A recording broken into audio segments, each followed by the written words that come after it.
Four-star linebacker Noah Mikhail commits to Texas A&M, and listen, this guy is going to compete for playing time day one.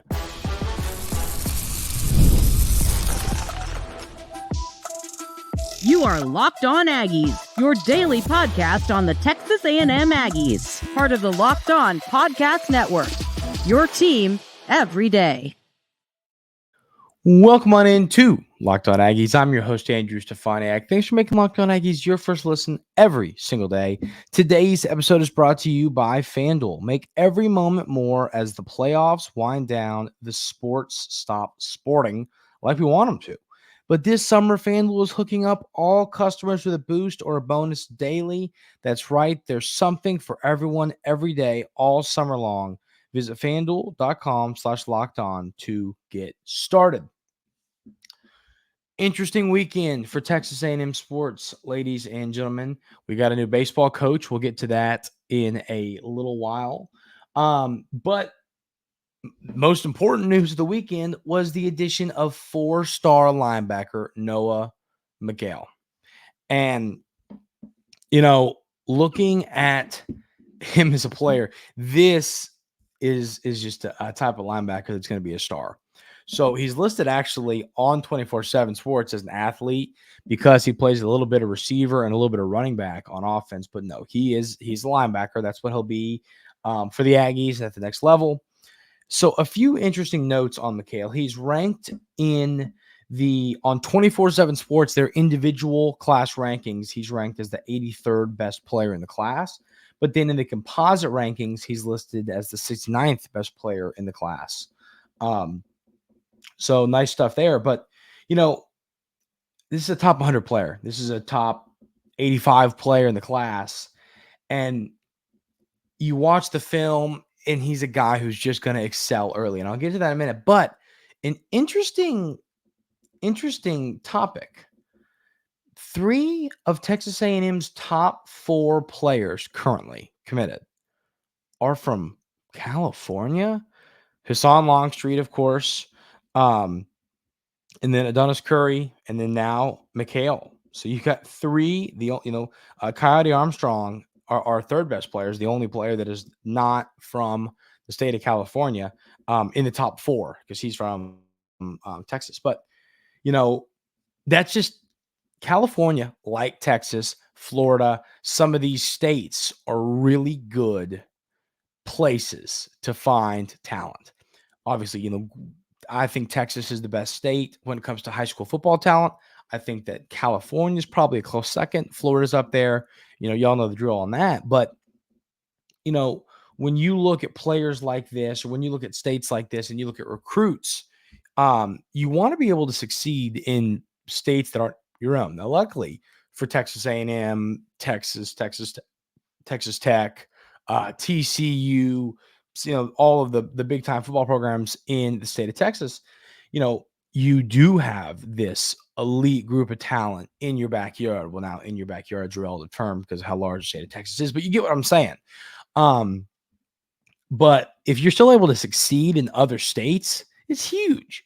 And seeing what Coach Elko and his staff have done so far in California, it's like, man, USC, some of these schools, you got to just go, Cal, what are y'all doing? What are we doing here? We'll take all your players. Fine, whatever.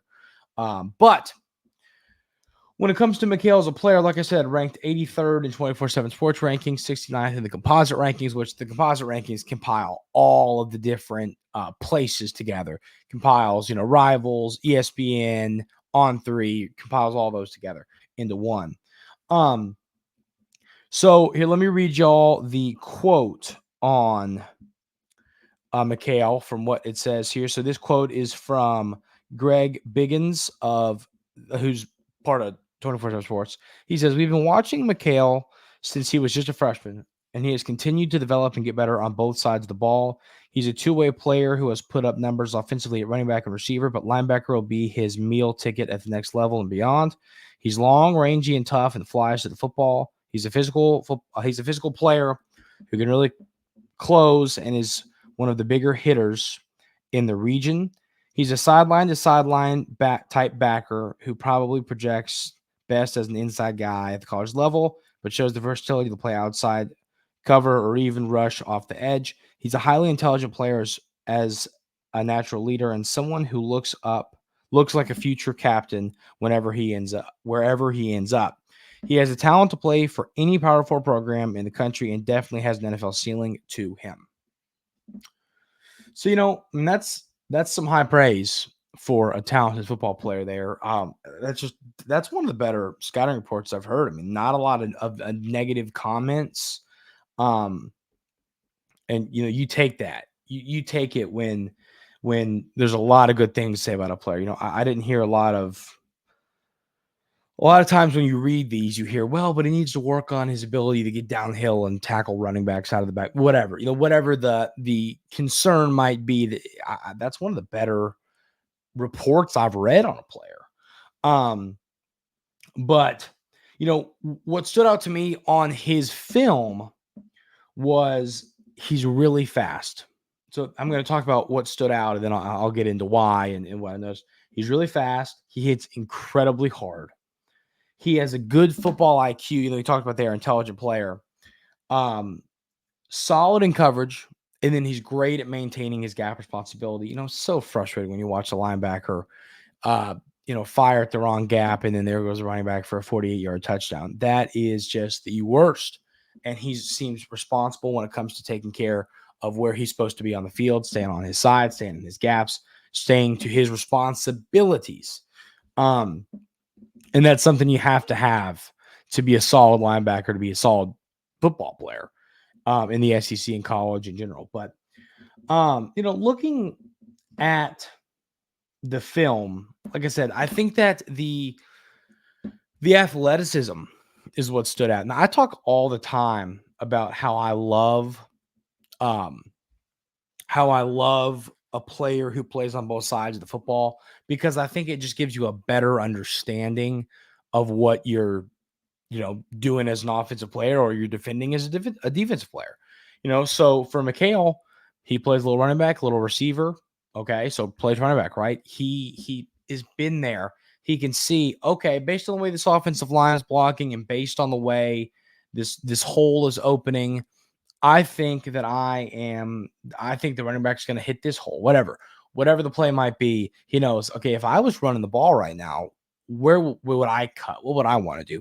And is it a huge advantage? No, but it's an advantage because it gives you that just understanding of what's happening on the other side of the football. And I think that always helps about all the time. It's like a corner who plays who also plays receiver, or a quarterback maybe who plays DB, stuff like that. It just helps. He's got great hands, actually. He reads the quarterback's eyes really well. There was one interception where he knew what the quarterback was going to do before the quarterback knew what he was going to do. And then he just jumped in front of this receiver, tight end, whatever it was, and just picked the ball off. Wasn't able to run it back, kind of fell over, but still made the great play. And he's a guy, I'll tell you this, Mikhail is a player, once again, who I think, Terrion York is going to now become can he be Terrion York, just because of what he did as a true freshman, what we expect him to do this year as a sophomore. But, when you look at what Mikhail brings to the table, he is a player, once again, ladies and gentlemen, that I don't see having any issue getting on the field early. Now, is it as a freshman? We got to remember what Terrion York did was still out of this world crazy. It's not every day that a player is just going to walk in as a true freshman, especially at positions like linebacker or offensive line, defensive line, and get out there on the field. But that was the reality for York, and I think that perhaps Mikhail could have a similar, it'll be York's third season. Perhaps Mikhail can get out there. Now, you've got some talented linebackers in last year's recruiting class that should be pretty good. So it's not going to be easy for, we were talking about linebacker heading into last season, and we were like, man, I mean, there's a lot of question marks here. I don't think there'll be that many question marks, and those question marks led to York starting as a freshman. I don't think you'll see that many question marks this season. Or next season, excuse me. So I don't think Mikhail's out there as a ton as a freshman, but I bet you he'll be out there as a sophomore once Terran York is moving on to the next level, because like I said, I think Terran York is a three-year player and he's off to the NFL. So those are my thoughts on Noah Mikhail. Really solid football player, great tape, great football IQ. He's going to be a dude that's going to find great success during his time in college, great success at Texas A&M, and I flat out can't wait to see this guy play. He's a really, really good player who has a lot of good football in front of him, and I can't wait to see it play out. So we're going to update the recruiting class. Where are the Aggies at? How many players are in the recruiting class? Where is it ranked? Where are we going from here? That is going to be the conversation coming up right here on Locked On Aggies.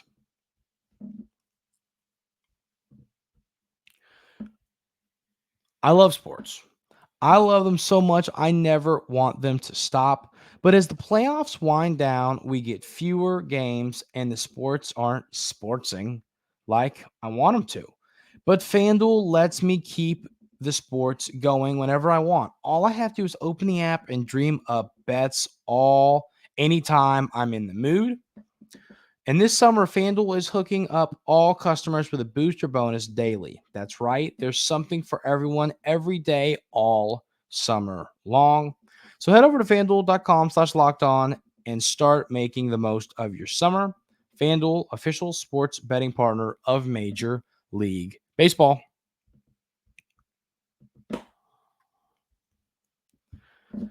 So where is this class at as a whole? Well, the 2025 recruiting class is currently sitting 7th overall. Let's see where it's at in the SEC.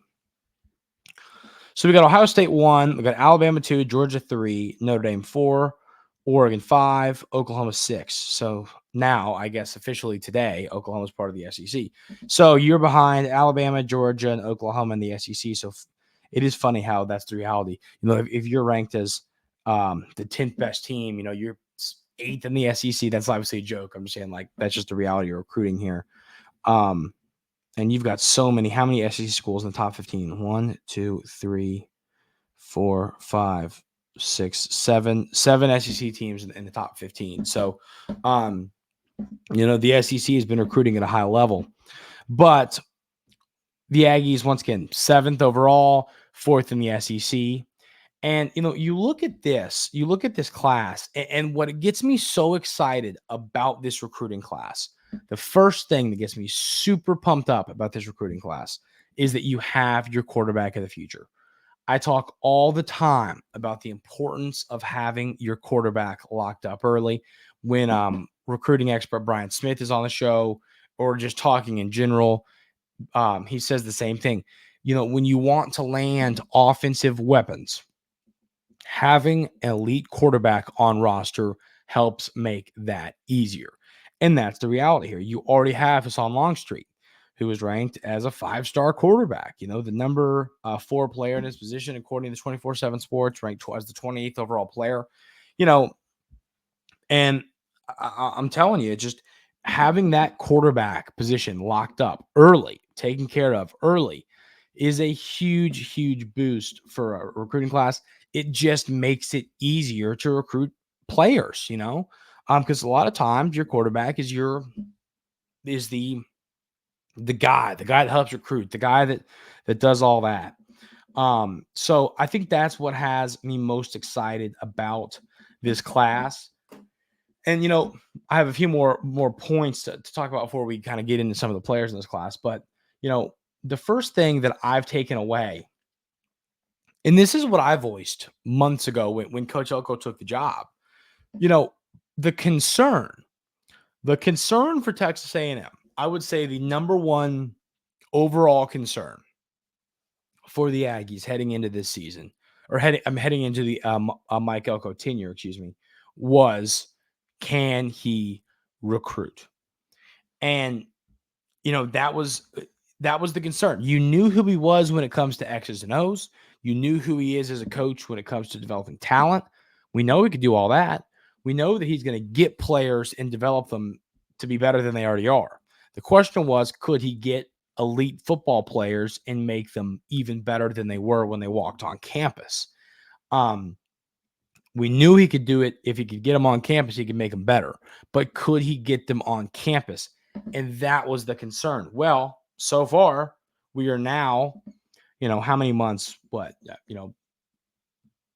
December, January, February, March, April, May, June. We're 6-7 months into the Elko tenure here at Texas A&M, and listen, he's put together a football team that can compete. But look at what he's doing on the recruiting trail. He has the 7th best class right now for the 2025 class. When I had as I voiced, that was my main concern with Elko was, can he, Jimbo Fisher was getting the players, but he couldn't develop them.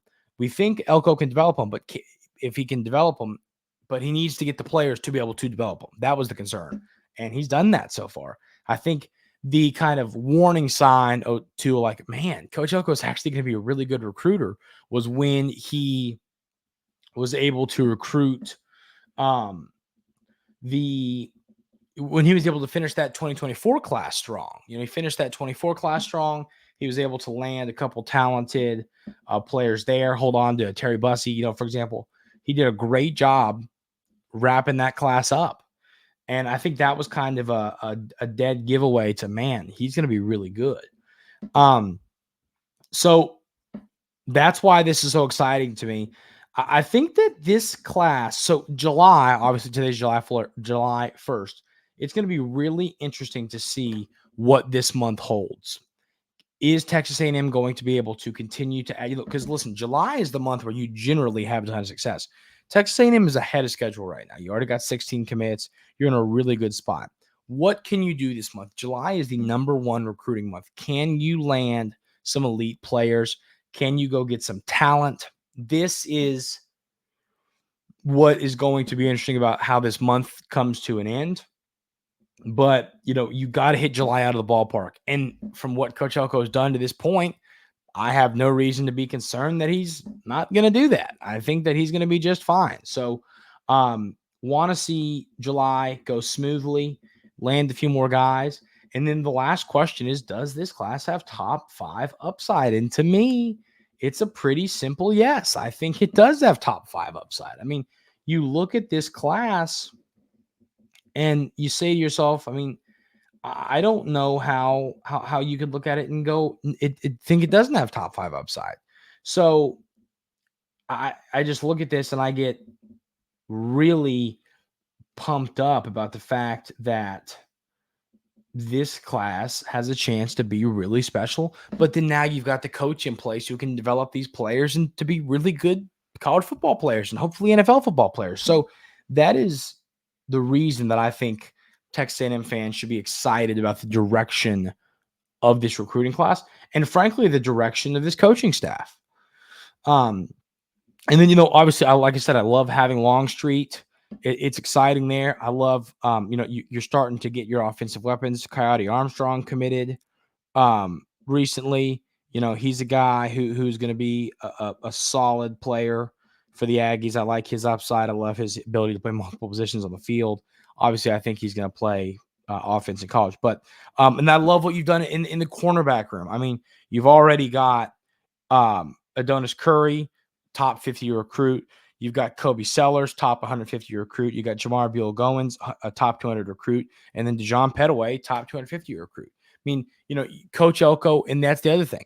He has seen what the issues are on this team. Now, when it comes to corner, you fixed it for this season, but you haven't quite fixed it for the long term, aside from Terry Bussey. So now, okay, let's load up on elite top 250 ranked corners in this 2025 class so that we don't have to be concerned about the corner position any longer. And I think that's what Coach Elko's done here. He said, I don't want to have to be concerned about this position group anymore. Let's load up on it in this class. Look, you've got 3-4 top 250 guys. You got to be excited about the way this class at corner is shaping up. But yeah, once again, it's an exciting time to be a Texas A&M fan when it comes to what Coach Elko is doing, the recruiting class he's putting together. He's doing everything at a very, very high level. And, everything, all of my concerns I had with Coach Elko are in essence gone because of what he's proven he can do on the recruiting trail. But once again, before we move on, ladies and gentlemen, this is going to be a huge month on the recruiting trail. If you knock July out of the ballpark and then just hold on to these players, it's Elko time for the Aggies. And I'll tell you what, this could be a really special tenure. The Aggies got a new baseball coach. We'll talk about it coming up right here on Locked On Aggies.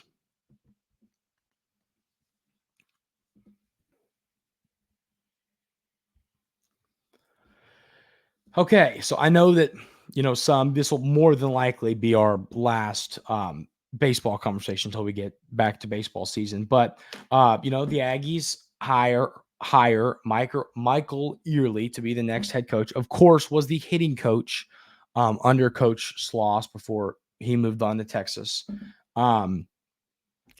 Quick thoughts on this hire. I think that you can give a positive side. I'm very excited about this hire. I think that if you want to give both sides of the coin, the only negative here would be sometimes you see those coaching hires that have to do with the players want don't always seem to work out well. But that's the only negative I can pull here when it comes to, Early. He's a great mind when it comes to hitting, incredible hitting coach. And the reality here, the players are excited. You've already seen Camarillo pull his name out of the portal. You're going to see a lot of guys want to play for Coach Early. And I think that you could really get the band back together from last year's team that went all the way to the national championship final series and just fell short to Tennessee. So, and you got to remember, I know for a fact, I'm pretty sure, quote me if I'm wrong on this, but I'm pretty sure that Vitello had never been a head coach when he was hired by Tennessee. And I know Mingione had never been a head coach when he was hired by Kentucky. So, Early can be special. He can be special. I think that his players love him, and that means a lot. He's a great mom. I mean, look what Texas A&M did at the plate this year. You had so many guys hit over 300. You have Jace Lavalette, who's going to be a top 10 pick. You got Montgomery, who's going to be a top 10 pick, and he'll be in this year's draft. Lavalette will be next year's draft. But, I think that he's going to be able to keep this team together. Hopefully, we'll be able to keep some of these recruits around. But I'm all around it because I think that, well, first of all, next year when the Aggies play the Longhorns, that's going to be something that'll be a 30 for 30. But, just because he's not been head coach before does not mean he will not succeed. We've seen two coaches that were in the World Series this year prove that to be a reality. He's going to be able to keep this team around. I'm pretty sure he already hired his pitching coach, and it was the guy from Washington. But you got to have a solid pitching coach because that'll help you. Obviously it's the same thing as OCDC. Elko is a defensive guy. You got to hire a good OC. Early's a hitting guy. You got to have a good pitching coach. And it sounds like that's the case here. But yeah, so I mean, the reality here to this for me is we got to see it play out. We need to see it work. But at the end of the day, I do believe that he's going to work out well. I think he's going to do a good job keeping these players together, keeping this team together, hopefully keeping these recruits together. And then we know we can recruit. We know the players love him. And I think that it's going to work out. I think he's going to succeed. So that's my thoughts on this. Let me know in the YouTube comments. Is it a good hire? Is it a bad hire? How do we feel about it? I'm anxious to hear what y'all have to say about it. But for me, in all honesty, I'm very, very pumped up at what the future looks like for Texas A&M baseball under Coach Michael Earley. So let me know y'all's thoughts on it in the YouTube comments. But that is going to do it for today's episode of Locked On Aggies. Thank y'all so much for being here every single day. Really, really appreciate it to you, everydayers. Hope everybody has an outstanding rest of their Monday. We got the 4th coming up. Everybody hope, you got day off work. We'll, of course, have a Locked On Aggies for you on the 4th of July. But I'm excited for the 4th. I know y'all probably are too. It's going to be a fun day. But hope everybody has an outstanding Monday, and we will see you tomorrow.